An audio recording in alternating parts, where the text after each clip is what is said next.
The ancient Egyptians kept their distance from foreigners, didn't allow them to enter their country unless they had a very good reason.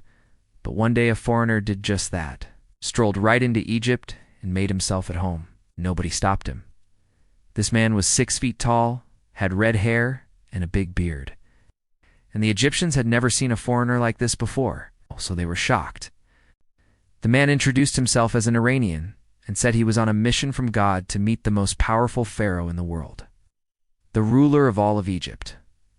The pharaoh at the time was Ramesses II, the man who built the most famous temple in the world, the Temple of Abu Simbel.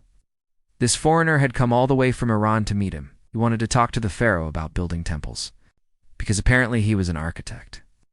The Egyptians were suspicious of this foreigner and his strange appearance, but the pharaoh was curious, so he agreed to meet with him. The foreigner told the pharaoh that he was an expert in building temples, and that he could teach the Egyptians how to build even bigger and grander temples than they had ever built before.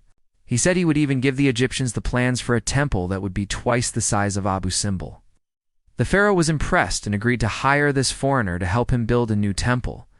But there was one condition.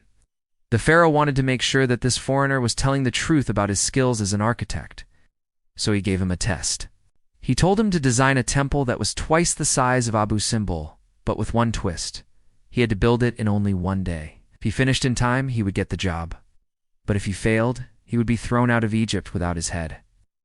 This foreigner was a real architect. He had indeed built many temples in his lifetime, but he had never built a temple as big as Abu Simbel in such a short amount of time. But he was also not a quitter, so he accepted the pharaoh's challenge. He spent the entire night working on the plans for the temple, and at sunrise, he presented them to the pharaoh. The pharaoh was impressed. The plans were detailed and showed a temple that was twice the size of Abu Simbel.